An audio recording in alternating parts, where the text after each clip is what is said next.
This is the Annexure 2 screen. I have told you Annexure 2 will be there only for the fourth quarter.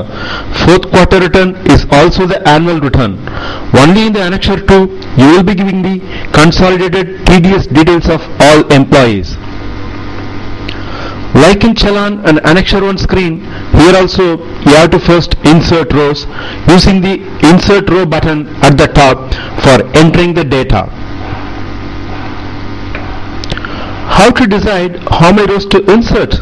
What is the basis for that? The basis is the number of unique employees from whose salary tax was deducted at source at least once during the financial year in any quarter. Note the word unique. For each employee there will be only one row here, unlike in Annexure 1 where there can be more than one row for the same employee depending upon the number of instances of TDS on that employee's salary.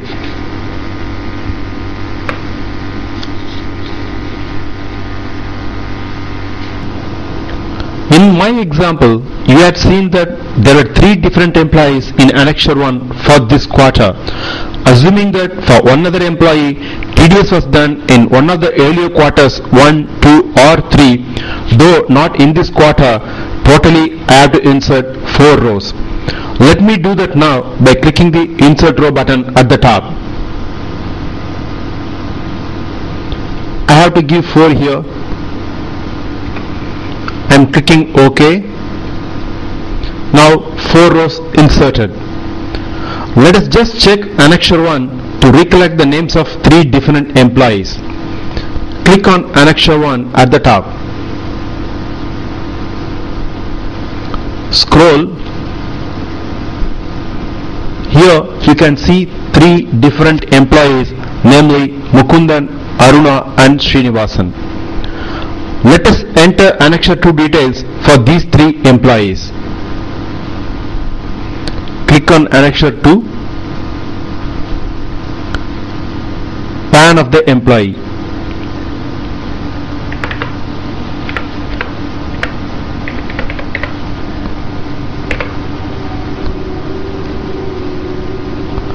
You can see that all the 10 digits of PAN are not visible as the column width is not sufficient. You can increase the width like we do in any Excel sheet. Just click the line here. You can see the plus sign. You drag it. Now all the 10 digits are visible. Similarly, name of the employee column also is very short. We will increase the width here also.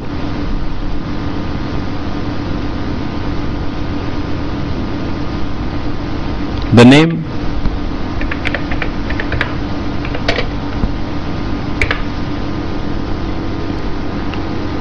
now we come to this column deductee type.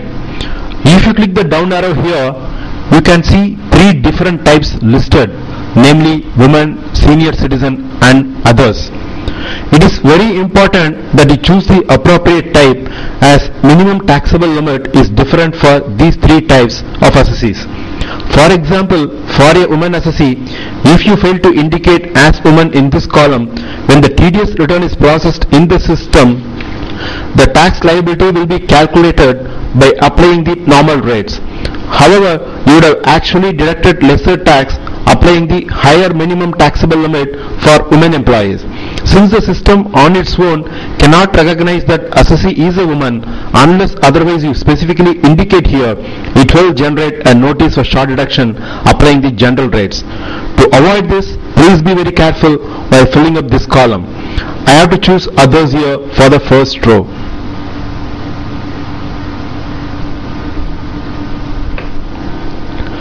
Date from which employed.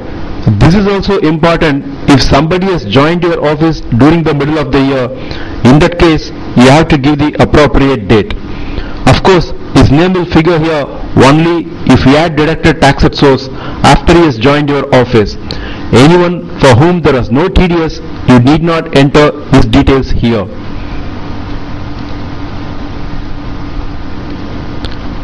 I am assuming that this employee was there from the first day of the financial year, so accordingly I am giving 1st of April.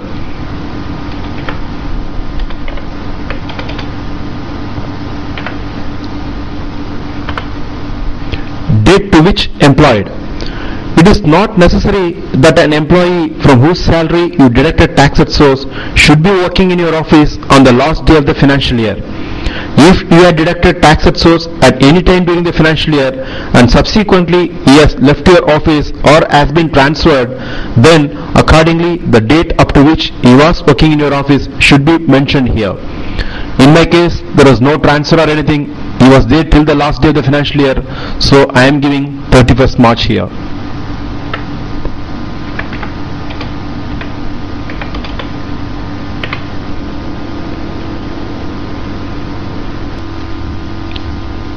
The other columns are similar to those in Form 16 or the income computation statement which the employee will be submitting, estimating their tax liability. Keeping that as a reference, these columns can be easily filled up. So let me fill up these columns. Total amount of salary. Here you have to give the salary for the whole year.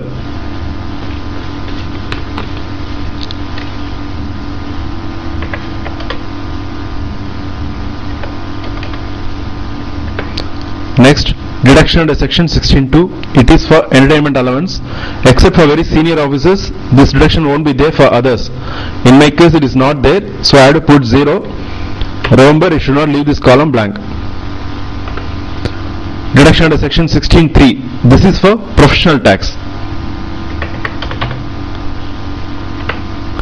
See the column number 11, total comes automatically. It is a total of columns 9 and 10.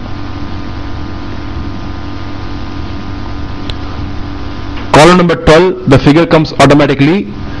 It gets from column number 8 minus column number 11. Okay, 8 minus 11, you get the figure in column 12.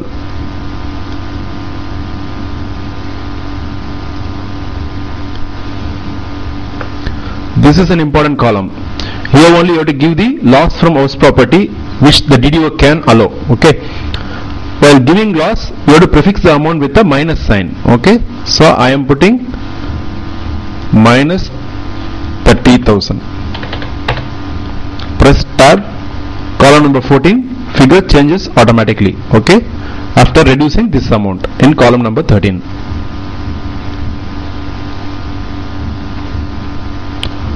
Then deduction under section 80C, 80CCC and 80CCD. Okay, this cannot exceed 1 lakh.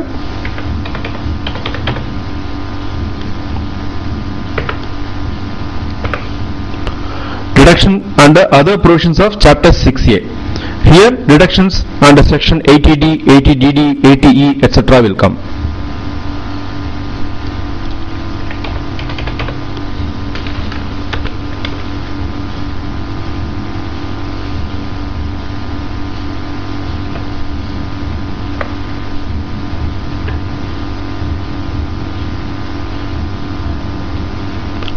Total tax.